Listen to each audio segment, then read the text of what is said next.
ትንሽ እንኳን አታሳዝንሽ? ምን ትመስላለች? ቆረቆር ምን ትመስላለች? እናቴ ልጄ ደህና አይደለሽም እንዴ? ይቅርታ አለሽ? ቆይ ምንድን ነው የሆንሽው? እኔ እናቴ ልዘርታለች። ምን አየብኝ ልጄ? ምን ሆንሽብኝ? የኔ ልጅ ማንን እቆጣለሁ? ማንን እቆጣለሁ? የኔ ልጅ እኔ አድርገው ልጄ በጭቁብሽን በመጣሽ ሞቻል። የኔ ልጅ እባክሽን ትንሽኛል ልጅ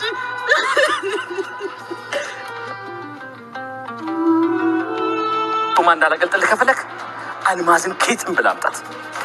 አሁንም እየፈለግኳት ነው። ሰው መጨመር ካለብህ ጨምር። ማድረግ ያለብህን ነገር ሁሉ አድርግ። ግን እቺ ሴትዮ ከሰላም ጋር ወይም ከሌላ ሰው ጋር ከመገናኘቷ በፊት አግኛት። እናገኛታለን አለቃ፣ አታስብ። ወገኛ የምታረጉ አይመስልም? አዲስ አበባ መግባት የለባትም ስል አይ አዲስ አበባ ሁሉ ሰው አለኝ ስትላ ነበር። ይኸው አየው አይደል? ስራ አለቃ፣ አዲስ አበባ መቼ እንደገባች አላውቅም፣ ግን እንዳልኩ ነው ለሁሉም ሰዎች ነግሬያቸዋለሁ። ዝም በል ወሬኛ። አሁን ወሬን ትተህ ሴትዮዋ የገባችበት ገብተህ ሴትዮዋ አላገኛት። አዲስ አበባ እንደምታስባት ሰፊ አይደለች። ስለዚህ ከአንዳቸው ጋር ልትገናኝ ትችላለች። ዛሬው ነው ዛሬው። እሺ አለቃ፣ ነግሬሃለሁ። በአንተ ምክንያት ከከሰርኩ አንተን ነው ማስከፈል፣ ገንዘብ ሳይሆን ደግሞ ደም ነው ማስከፈል። እሺ አለቃ። የገባሽበት ገብቻ አግኝሻለሁ። በገዛችሽ መቃብርሽን ቆፍረሽ። ሲጀመር ስነ ስርዓት የሚባል ነገር ታውቂያለሽ እንዴ? ይሄን ነገር ለምን እንደምታደርጊው ሁለታችንም እናውቃለን። ግን ደግሞ መቼም አይሳካልሽም። እኛም በማጣላት አንቺ እንደ ጥሩ የምትታይ መስሎ ከታየሽ በጣም ተሳስተሻል። ለነገሩ ንግግርሽን እንደ በግ የሚቀበልሽን ሰው አግኝተሻል። ምን ታደርጊ? ብለሽ ደግሞ ዳግምን በግ ብለሽ እየሰደብሽ ነው። አልሰደብኩትም። ብሰድበውስ ምን አገባሽ? የራሴ ሰው ነው። እንኳን አይደለም መስደብ መምታት እንችላለን። ኧረ እባክሽ ዳግምን ቆይ ያን ሳያደረገው ማን ነው? ከነገር አትማርም። አንድ ድንጋይ እንዴት ደጋግሞ እንዲጠልፍ ትፈቅድለታለህ? እኔ ከዚህ በላይ ምንም ነገር አለ። ጭንቅላት ካለ ግልጽ ነገር ነው የተናገርኩት።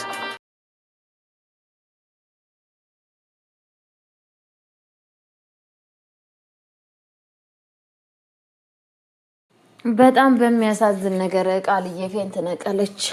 ቃል ፌንት ነቀለች። ታዛዝናለች እውነት። ያው ምክንያቱም ክፋቷ የምታደርገው ስራ አንጀቷ አልደርስ አለ። አንጀቷ አልደርስ ስል በስተመጨረሻ የወሰነችው ውሳኔ ቃልዬ የወሰነችው ውሳኔ አልሳካም ስላት ያደረገችው ነገር ምንድን ነው? እንግዲህ ፌንት መንቀል ነው ማለት ነው። ቃል እንግዲህ በጣም በሚያሳዝን ነገር ያሰበችው ሀሳብና እቅዷ ስላልተሳካላት ብቻ ፌንት ነቅላለች ማለት ነው። ሰላም ሰላም ብያለሁ ውድ የተከበራችሁ ቤተሰቦች፣ እንዴት ናችሁ? ደህና ናችሁ? አሉ እግዚአብሔር ይመስገን እኔ በጣም ደህና ነኝ። ለቤት አዲስ ሆናችሁ ላይክ እና ሼር እያደረጋችሁ እንድታበረታቱን በአክብሮት ጠይቃችኋለሁ። ይዤላችሁ የመጣሁት ድራማ አደራ ድራማ ይዤላችሁ መጥቻለሁ። አደራ ድራማ ሁላችንም እንደምናውቅ አስተማሪና ልብ አንጠልጣይ የሆነውን ድራማ ይዤላችሁ ከች ብያለሁ ማለት ነው። አደራ ድራማ ምን ላይ ደረሰ ለምትሉ እንግዲህ ይዤላችሁ መጥቻለሁ። አደራ ድራማ እንግዲህ በጣም በሚያሳዝን ነገር በአሁን ሰዓት ብዙ ነገር አስጊ የሆነ ነገር እያጋጠመው ይገኛል ማለት ነው። ቃል ብላ ነገሮች ሁሉ አልሳካ ሲሏት እንግዲህ የወሰነችው ውሳኔ በጣም ከባድ ነው።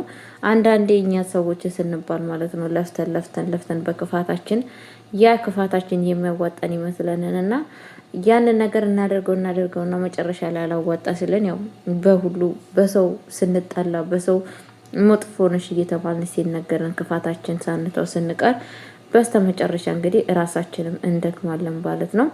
ቃልዬ እንግዲህ በአሁን ሰዓት ድክም ብላለች ማለት ነው። የደከመችው ድካም ደግሞ ለምንድን ነው ሲባል እንግዲህ ላደረገችው በቃ ምክንያቱም ብዙ ነገር አድርጋለች እስካሁን ድረስ ብሌንን ለማፋታት ከዳግም ጋራ እንደዚሁም ደግሞ የሰላምን ህይወትን ለማጨናገፍ ብዙ ነገር ለፍታ ነገሮች ሁሉ አልሳካም ስሏት እንግዲህ በጣም በሚያሳዝን ነገር ያደረገ የሆነችው ነገር በጣም ከባድ ነው። አንዳንዴ እኮ ሰዎች እኛን የሚናገሩ ንግግር እውነቴን ነው የምለው ልብ ይሰብራል ጋይስ፣ እውነቴን ነው የምላችሁና ልባችን ይሰበራል። እውነቴን ነው የምላችሁ ሰዎች እኛን አይሰብሩንም እንላለን እንጂ የሰው ንግግር ሰዎችን አይሰብርም ይባላል እንጂ ይሰብረናል። በአሁኑ ሰዓት ማለት ነው ቃል በጣም ውስጧን የሰበራት ነገር ምንድን ነው? የቃል ንግግር የዳግም ንግግር የዳግም ጓደኛ ንግግር ነው በጣም ውስጧን የሰበራት ማለት ነው። እና ደግሞ አንዳንዴ ክፉ ሰዎች ስትሆኑ በሰው ፊት ተወዳጅ እንዴት የላችሁም፣ ሁሉም ሰው ይጠላችኋል፣ ሁሉም ሰዎች አይናችሁን ላፈር ይላችኋል ማለት ነው። አንዳንድ ሰዎች በስራቸው እንደዛ የሚሆኑ ሰዎች አሉ። አንዳንድ ሰዎች ግን ያለ ስራቸው፣ በነገራችን ላይ ያለ ስራቸው አይንሽን ላፈር የምትባሉ ሰዎች አላችሁ። ምንም ብታረጉ ማትወደዱ፣ ምንም ብታረጉ ሰዎች ለእናንተ ቦታ ጊዜ የሚያሰጧችሁ ሰዎች አላችሁ። ምንም ቦታ የማይሰጧችሁ ሰዎች አሉ። አንዳንድ ሰዎች ደግሞ በሰሩት ኃጢአት ልክ ሰዎች የሚጠሏቸው ሰዎች የማያቀርቧቸው አይናችሁን ላፈር የሚሏቸው ሰዎች አሉ።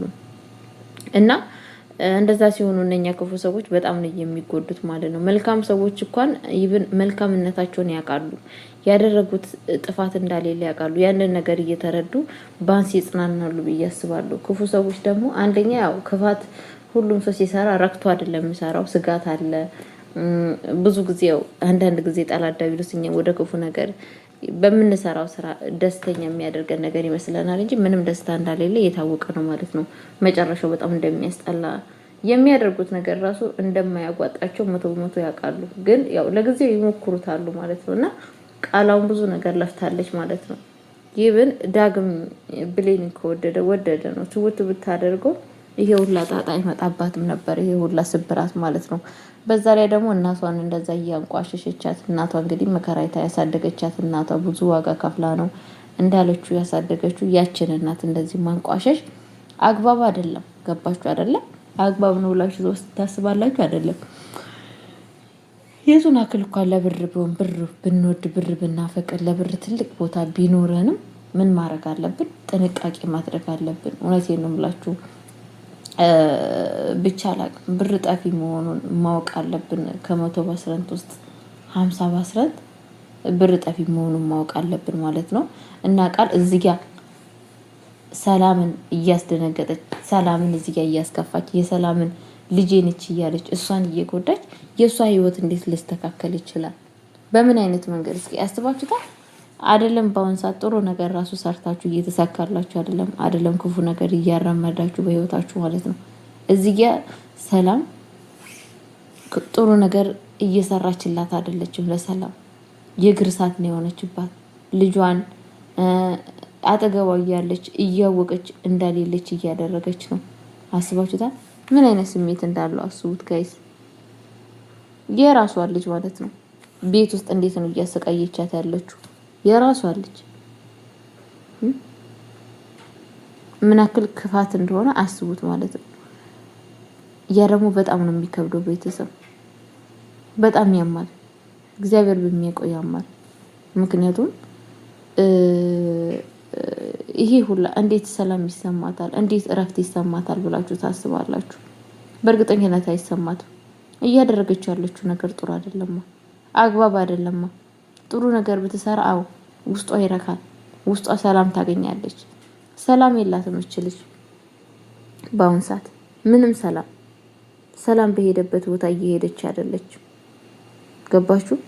ስለዛን ምንድነው መጨረሻ ላይ ሁሉም ሰው ይለፋና ለፍታ መጨረሻዋ እንግዲህ እንደዚህ እየሆነ ትገኛለች ማለት ነው። ቤተሰቦቼ በጣም በሚያሳዝን ነገር እንግዲህ እንደምታዩ በአሁን ሰዓት ዋጋ እየከፈለች ትገኛለች ማለት ነው። ያው ፈጣሪ ወደ እናቷ ይመልሳት። የሆነት እናቷን ከምታስቀይም፣ እናቷን ከምትበድል፣ እናቷን ከምታሳዝን ወደ ራሷ ተመልሳ ወደ ራሷ እንትን ብላ እናቷን ይቅርታ ጠይቃ ንጹህ ፍቅር ብትሰጣት እየተመረጠ ነው ብዬ ነው የማስበው እኔ እንደራሴ ያስተሳሰብ።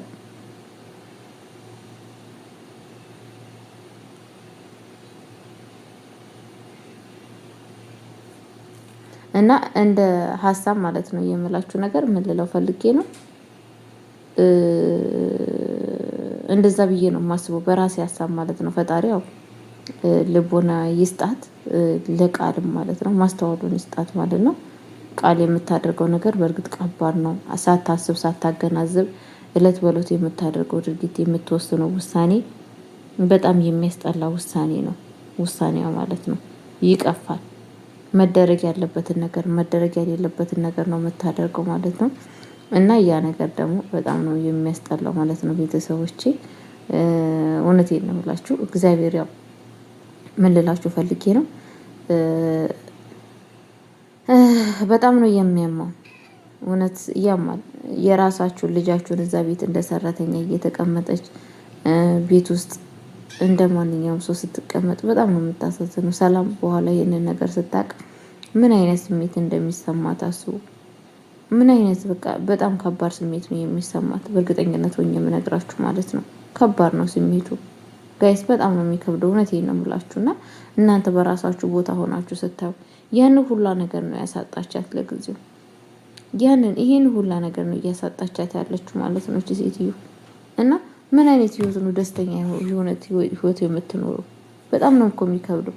እለት በእለቱ ነው የምትበድላት፣ እለት በእለቱ ነው የምታዛዝናት፣ እለት በእለቱ ይብል ሰላም ነገሮችን ሁላ ተረድታለች። ግን ሰላም ምንድነው በአሁን ሰዓት እሷን ማጣት አትፈልግም።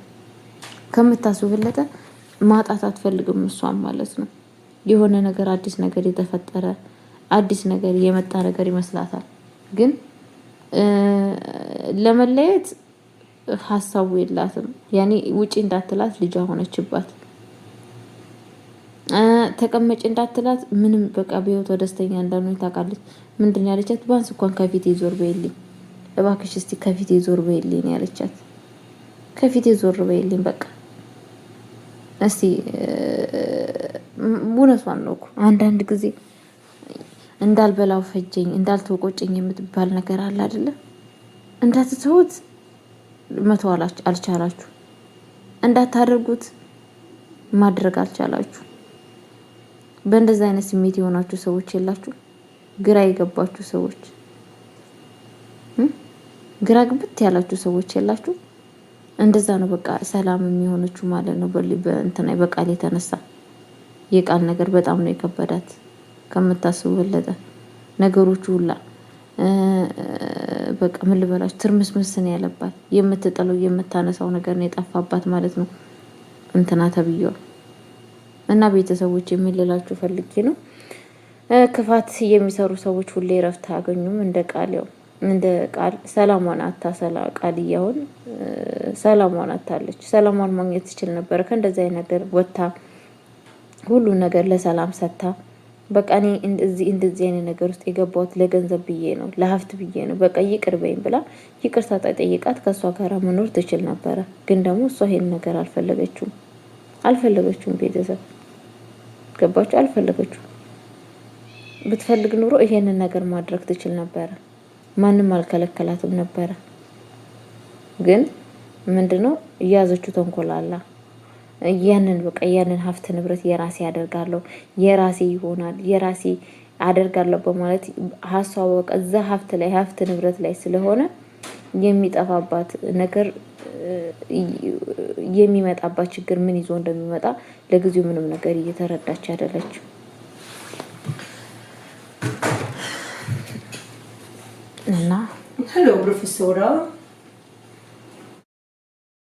እና ቤተሰቦች የምንላችሁ ፈልጌ ነው ከቃል ምንድነው የምንማረው? የሰላም ህይወት ኑር፣ ክፋትን እናጥፋ። እንደዚህ አይነት ክፋት ጥሩ አይደለም። ለራሳችን እንቅልፍ እንነሳናል፣ መጨረሻም እንደዚህ እንሆናለን ማለት ነው። ይብን አሁን እናትዬ ራሱ እየተንከራተታችሁ ነው። አስባችሁታል እንግዲህ ስትወርቅ ምን አይነት ስሜት እንደተሰማት።